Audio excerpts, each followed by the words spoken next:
Our video is on chapters 6 and 8, the Cuban Revolution and Cuba in the Cold War.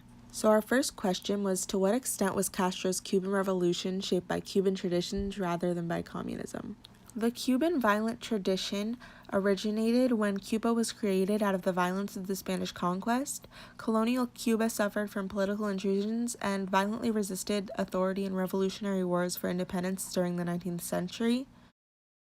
The Cuban nationalist tradition was demonstrated in revolts against Spanish colonial rule in the 19th century.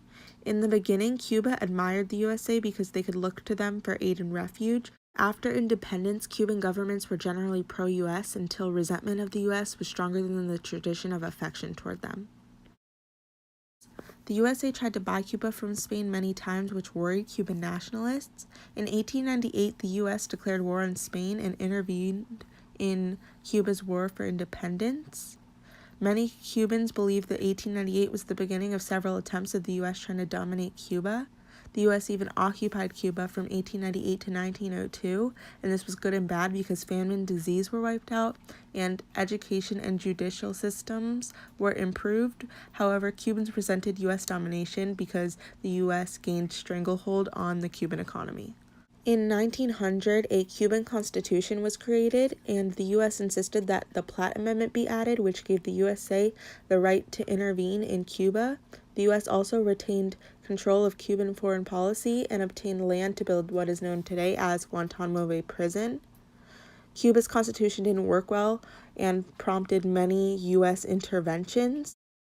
Anti-American tradition continued during the reign of Fulgencio Batista, a dictator who was backed by the U.S. due to capitalist views. The Cuban radical tradition was characterized by the long-standing traditional left-wing radicalism in Cuba. Student radicalism was also very common, and Castro himself was one of these radicals. The second question that we will be answering is, how did Castro gain power? He studied law at the University of Havana and became really invested in politics. He was very supportive of other Latin American nations, and in 1947 helped overthrow Dominican Republic's dictator Trujillo. Overall, Castro was a very power-hungry, very patriotic man. He was, after all, a Cuban nationalist, so he came to believe that only a violent revolution could end the corruption of his country. In 1953, Castro planned an attack on 2 barracks in order to obtain arms and several public buildings in hopes that the attacks would trigger a revolution against Batista. However, he was not very successful. He did not organize the attacks very well. After being arrested, Castro was brought to trial, which helped gain him a lot more fame and support. When in prison, he wrote a speech and distributed it in matchboxes, which ended up becoming his manifesto. He advocated ideas such as land redistribution, more power to the people, attacking corruption, better education for everyone, and more economic diversification. After being released from prison, Castro fled to Mexico in exile. There, he met with Argentine Marxist Che Guevara. The two of them shared similar ideas. They both wanted a revolution. Both of them distrusted the United States. And who or what was the most important reason for Batista's overthrow? So while in Mexico, Castro trained a military with guerrilla war tactics.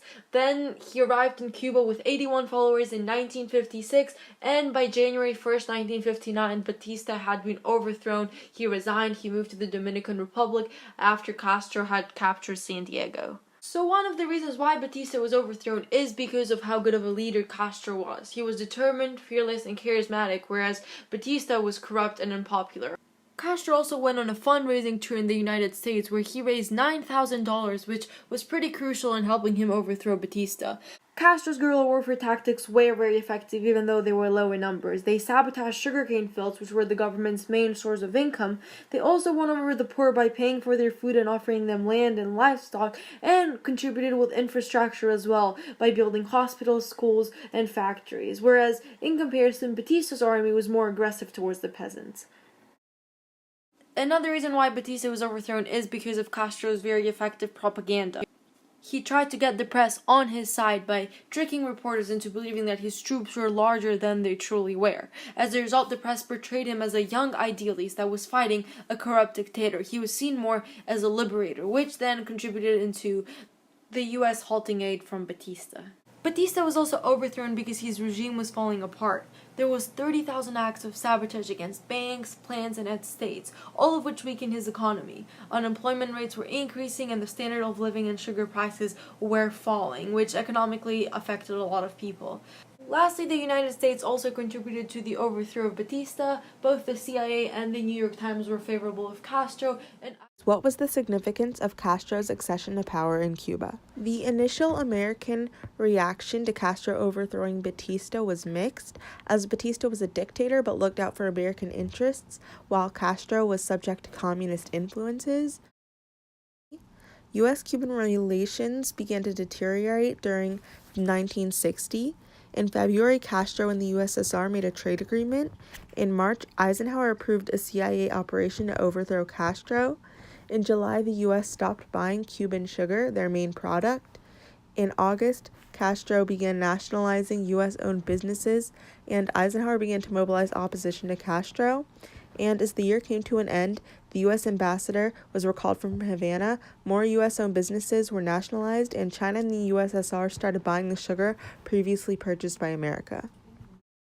In the fall of 1960, Castro made a visit to New York City where he gained sympathy from many Black and Latino Americans as well as newly established independent countries like Egypt and India. The U.S. media was hostile during this visit and helped strengthen Castro's relations with Khrushchev. During the beginning of Castro's regime, the U.S. didn't believe that he was a communist and predicted neutrality in the Cold War. However, as Cuba's relations with the U.S. went downhill, the relations with the USSR strengthened, and in 1961, Eisenhower finally cut off diplomatic relations with Castro. However, Castro still had not named himself a communist. Castro's domestic policies were greatly affected by the Cold War. His "History Will Absolve Me" speech called for land reform, rent reductions, and better and more widely available education as well as health care. The U.S. had more investments in Cuba than in any other Latin American country. Between 1953 and 1958, U.S. investment in Cuba increased from $686 million to over $1 billion. 90% of Cuba's telephone and electricity services, all of its oil, railways, and nickel mines, and most of its banks were U.S. owned, and this sugar constituted 80% of all Cuban exports, and of this, 2/3 of it went to the U.S. Not only was Cuba exporting to the U.S., they were also importing from the U.S., but by 1960, he had eliminated all those who were not in alignment with the Socialist Party, and starting in December of 1961, Castro described himself as a Marxist-Leninist. Why did Castro's Cuba become communist? Castro was sympathetic to a communist-style command economy that would redistribute the wealth of Cuba. Castro's regime lacked structure, and it was a very bold way of declaring independence from the U.S. Castro retained power in a variety of ways, the first of which was he had a natural charisma to him. He also controlled the media. All criticisms of him or the regime were silenced. Castro was ruthless. He was willing to do whatever it took to retain power. The Cuban army was also very strong. He had mass organizations to promote the regime and the communist system. People who were not in agreement were often exiled. He also had popular policies of improving the quality of life for the poor classes, and all of his policies were backed with Soviet support, which provided lots of economic resources. How successful was the Cuban Revolution? One of the things that Castro sought when he first got power was to create a fairer society for the people of Cuba.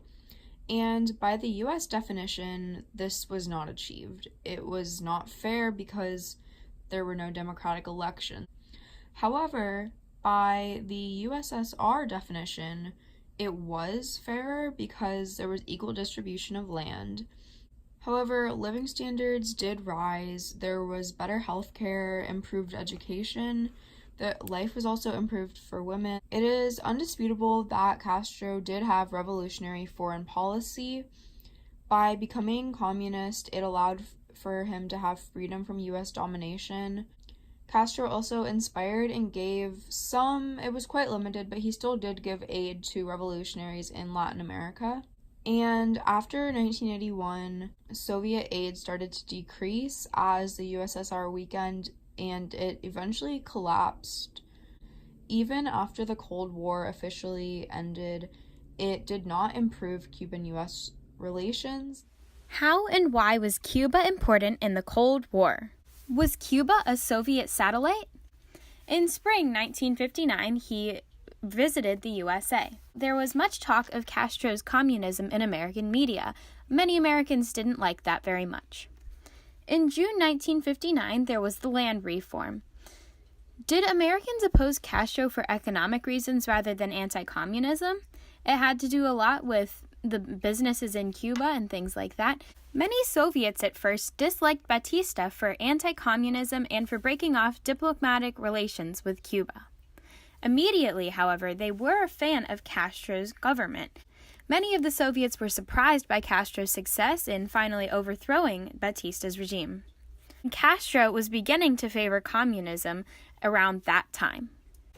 Here's a bit of a timeline of some major events that have to do with Cuba being a sort of Soviet satellite.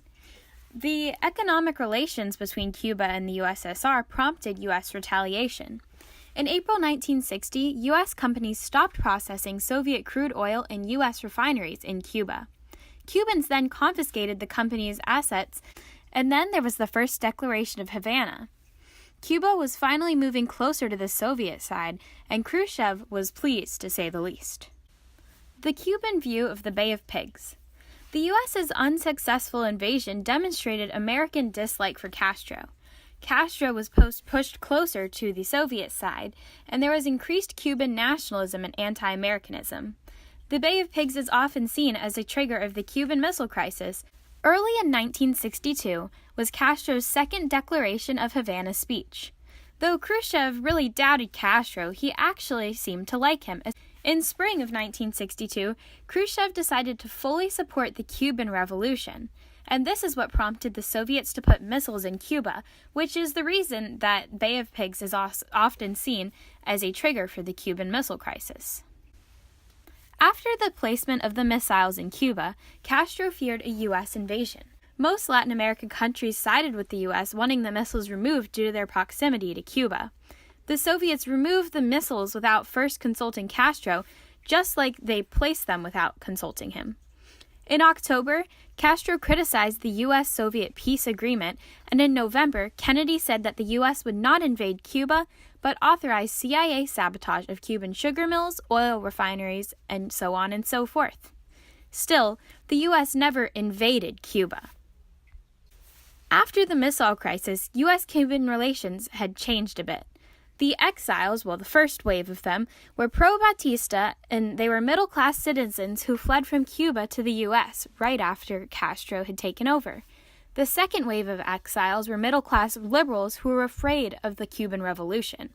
Freedom flights went on for 6 years until Nixon finally stopped them, and the U.S.-Cuban Adjustment Act allowed several thousands to leave Cuba and flee to the U.S. Under Nixon and Ford, there was no improvement, really. As for under Carter, there was some improved optimism. Still, there was no progress due to America's failure to combat terrorism, Cuba with Latin America and Africa. Since 1917, there had been disagreements regarding communist countries' promotion of revolution. Castro, however, advocated for revolution impacting both Latin America and Africa.